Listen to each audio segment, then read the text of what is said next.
All right, let's get right into it. Welcome to This Explainer. Today, we're diving into a story that asks a pretty terrifying question. What do you actually do when your totally ordinary life is just shattered? I mean, picture this. The school bell rings on what feels like a completely normal, run-of-the-mill Friday in a quiet Wyoming town. But for a teacher named Kara Upton, well, nothing will ever be ordinary again.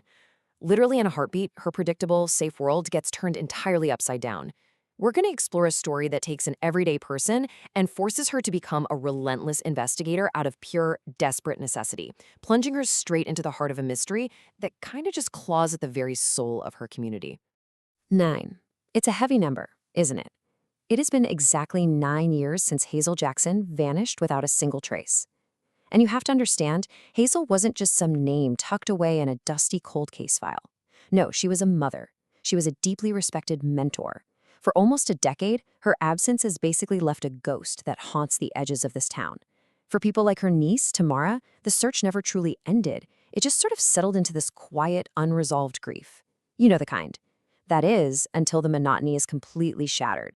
Okay, let's dive into this, because imagine getting this in your inbox. No signature, no sender, just this one incredibly chilling riddle. It's always the last place you look. Talk about a shock to the system. This desperate plea for help is the exact spark needed to break the town's silence. This single, anonymous sentence instantly rips open 9-year-old wounds, but actually, and more importantly, it awakens a fierce kind of hope in a place where only grief had lived, for the people who never stopped searching. Which brings us to Section 1, the anonymous, chilling email, the spark that reopens a cold case. And rolling right along into Section 2, forming the baseline team, a patchwork alliance of everyday heroes. So Kara realizes almost immediately that she absolutely cannot just delete this message and go back to grading her students' papers. But she also knows there is no way she can do this alone. So she rallies this totally unlikely patchwork alliance of fellow teachers, mothers, and friends, all united by loyalty, loss, and a real hunger for the truth. They call themselves Baseline. What's so amazing here is that these aren't hardened detectives, right? They represent the quiet heroism found in everyday lives. They're just normal folks, quietly carrying their own heavy burdens, stepping up to ask the highly dangerous questions literally nobody else in town is brave enough to ask. Now, what's really interesting about this slide is the wild duality of every single person on this team. You've got Risha, whose incredible warmth actually hides this deep, bone-tired exhaustion of single motherhood. Then there's Jada. She's constantly balancing her passion for art with some pretty heavy anxiety and intense family demands. Ava brings this totally fierce ranch and street grit to the table. She's always got one eye protective of her students and the other fixed on the horizon. And finally, Kellen. He uses wry humor to mask wounds that have never quite healed, but as a hyper detail-oriented guy, Kellen is the one who knows that the smallest, most overlooked detail is exactly what's going to crack this case wide open. Moving into Section 3, the shadow of the 307s, small-town secrets and a merciless threat. So, as Baseline starts digging into this cold case, they hit a brick wall of resistance. Every single clue they follow seems to lead straight to a locked door or another painful memory. But the primary obstacle? It isn't just a lack of evidence. It's an active, merciless local syndicate known as the 307s. Their reach is long, they operate entirely in the shadows of this community, and they make sure that anyone seeking answers about Hazel very quickly becomes a target themselves. As the investigation accelerates, things get incredibly tense. The lines between the past and the present blur dangerously, ripping open old scars across town. Small betrayals and unspoken alliances are suddenly uncovered.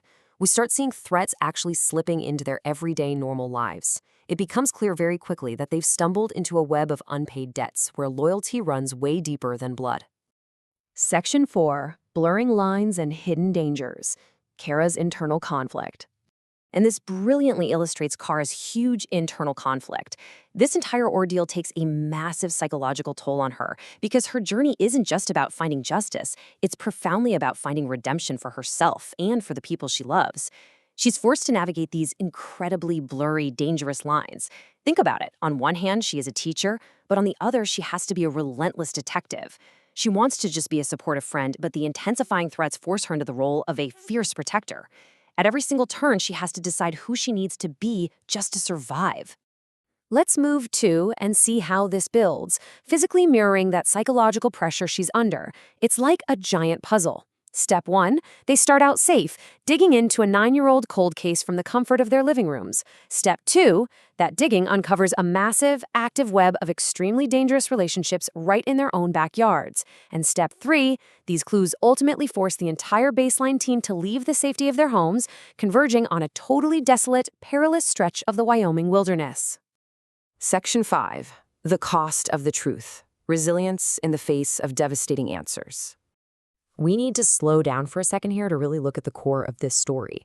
Out there in the wilderness, as Hazel's last days finally start coming into focus, Kara is hit with this chilling realization.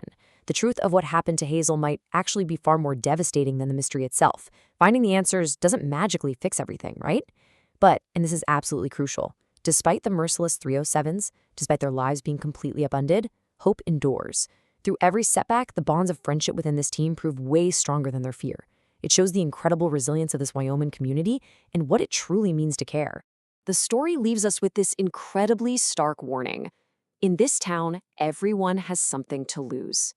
It's a powerful reminder of the quiet heroism found in everyday people, taking the courage to ask the dangerous questions nobody else will. Because as Kara and the baseline team learn the hard way, the most dangerous secrets aren't locked away in some high-security vault. They are hidden right in the last place you'd ever think to look. So, I want to leave you with this final, provocative thought to ponder today. In a town where everyone has something to lose, what will it ultimately cost to find the truth?